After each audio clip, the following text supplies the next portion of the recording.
Assalamualaikum warahmatullahi wabarakatuh. Saya dan Yumo Koginta akan menyampaikan materi tentang distilasi dan contoh soalnya berikut PPT-nya.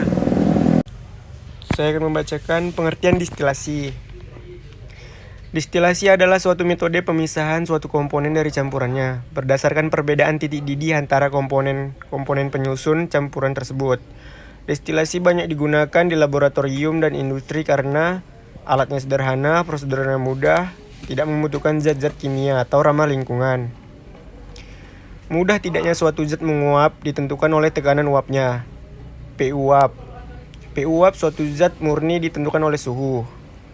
Contoh P-uap air pada 24 derajat Celcius adalah 24 torr, sedangkan pada 100 derajat Celcius adalah 760 torr atau 1 atm. Apabila suatu zat terlarut atau solut ditambahkan ke dalam air, maka P-uap air akan menurun. Artinya dibutuhkan suhu lebih dari 100 derajat Celcius untuk mencapai P-uap 760 torr. Solut akan menyebabkan penurunan P-uap dan kenaikan titik didih pelarut murni. Hukum Raoult. P sama dengan P pangkat 0 kali X. P sama dengan tek uap larutan. P0 sama dengan tek uap larut murni. X sama dengan fraksi mol solut. P total sama dengan P0A dikali XA ditambah P0B dikali XB sama dengan XA tambah XB sama dengan 1. Diagram komposisi tekanan uap untuk larutan ideal yang memenuhi hukum Raoult. Bisa dilihat diagramnya.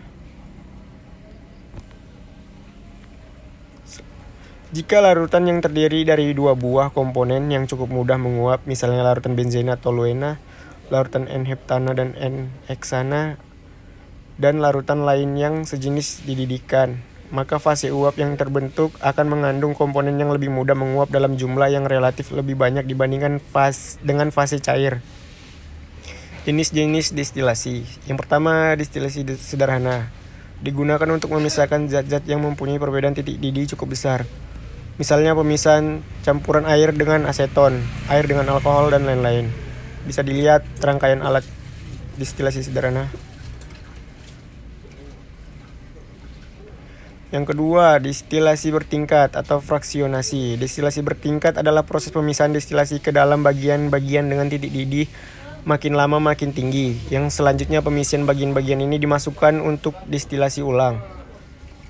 Destilasi bertingkat merupakan proses pemurnian zat atau senyawa cair di mana zat pencampurnya berupa senyawa cair yang titik didihnya rendah dan tidak berbeda jauh dengan titik didih senyawa yang akan dimurnikan. Dengan perkataan lain, destilasi ini bertujuan untuk memisahkan senyawa-senyawa dari suatu campuran yang komponen-komponennya memiliki perbedaan titik didih relatif kecil. Destilasi ini digunakan untuk memisahkan campuran aseton metanol, karbon tetra, klorida toluen, dan lain-lain. Pada proses destilasi bertingkat digunakan kolom fraksinasi yang dipasang pada labu destilasi. Tujuan dari penggunaan kolom ini adalah untuk memisahkan uap campuran senyawa cair yang titik didihnya hampir sama atau tidak begitu berbeda. Sebab dengan adanya penghalang dalam kolom fraksinasi menyebabkan uap yang titik didihnya sama akan sama-sama menguap atau senyawa yang titik didihnya rendah akan naik terus hingga akhirnya mengembun dan turun sebagai destilat.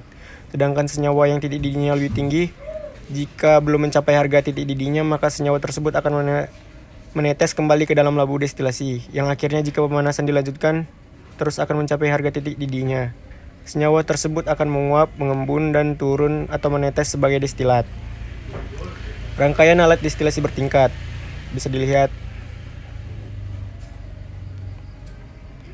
3. Destilasi uap. Untuk memurnikan zat atau senyawa cair yang tidak larut dalam air dan titik didihnya cukup tinggi, sedangkan sebelum zat cair tersebut mencapai titik didihnya, zat cair sudah terurai, teroksidasi atau mengalami reaksi pengubahan rearrangement.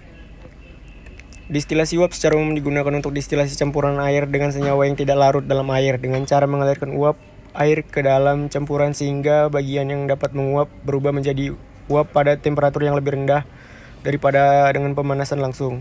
Untuk destilasi uap, labu yang berisi senyawa yang akan dimurnikan dihubungkan dengan labu pembangkit uap. Rangkaian alat destilasi uap bisa dilihat. Uap air yang dialirkan ke dalam labu yang berisi senyawa yang akan dimurnikan dimaksudkan untuk menurunkan titik didih senyawa tersebut, karena titik didih suatu campuran lebih rendah daripada titik didih komponen-komponennya. 4. Distilasi vakum. Distilasi vakum disebut juga distilasi dengan tekanan rendah. Untuk mencegah penguraian senyawa-senyawa organik, dianjurkan melakukan distilasi dengan metode ini. Distilasi ini terutama digunakan untuk sampel-sampel dengan titik didih di atas 180 derajat Celcius. Dengan bantuan aspirator air, tekanan dapat diturunkan sampai 12 sampai 15 mm Hg. Sedangkan dengan bantuan pompa vakum, tekanan dapat diturunkan sampai 0,01 mm Hg. Cara menentukan kemurnian distilat. Kemurnian distilat yang dihasilkan dapat dilihat dari nilai indeks bias, bar jenis, rotasi optik, yaitu dengan cara membandingkan nilai yang didapat dengan nilai pada literatur. Pengaplikasiannya yang pertama bisa untuk pemisahan minyak atsiri dari bahan alam. Yang kedua, pemisahan campuran dalam minyak bumi. Contoh soal destilasi. Suatu kolom destilasi memisahkan 10.000 kg per jam campuran 50% benzina dan 50% toluena. Produk D yang diperoleh dari kondensor pada bagian atas kolom mengandung 95% benzina dan bagian bawah W dari kolom tersebut mengandung 96% toluena. Aliran uap V yang memasuki kondensor tersebut dari bagian atas kolom adalah 8.000 kg per jam. Sebagian produk dari kondensor dikembalikan ke kolom sebagai aliran balik atau reflux dan sisanya dikeluarkan untuk pengguna di tempat lain. Asumsikan bahwa komposisi dari aliran bagian kolom V, produk yang keluar D, dan aliran R adalah identik karena aliran V terkondensasi dengan sempurna. Carilah rasio R per D dari jumlah produk yang dialirkan kembali R terhadap produk D.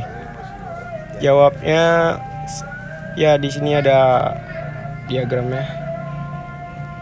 Ketahuinya V sama dengan 8.000 kilogram per jam. F-nya cairan 10.000 kilogram per jam. 0,5 benzena, 0,5 toluena. W-nya kilogram 96% toluena. Didapat D-nya kilogram produk cairan 95% benzina. Neraca bahan keseluruhan F sama dengan D tambah W. 10.000 sama dengan D tambah W atau D sama dengan 1.000 kurang W. Neraca bahan komponen benzina F kali 0,5 sama dengan D kali 0,95 tambah W kali 0,04. 1.000 kali 0,5 sama dengan 10.000 kurang W kali 0,95 ditambah W kali 0,04. 5.000 sama dengan 9.500 dikurang 0,5 W tambah 0,4 W. 0,91 W sama dengan 4.500, maka W sama dengan 4.500 per 0,91 sama dengan 4.945 kg per jam. D-nya sama dengan 10.000 dikurang 945 sama dengan 5.055 kg per jam. Perhatikan kesetimbangan di sekitar kondensor. V sama dengan D tambah R sama dengan 8.000 sama dengan 5.055 ditambah R. Jadi R sama dengan 8.000 dikurang 5.055 sama dengan 2.945 kg per jam. Maka rasio R per D sama dengan 2.945 per 5.055 sama dengan 0,58 atau 58%. Terima kasih.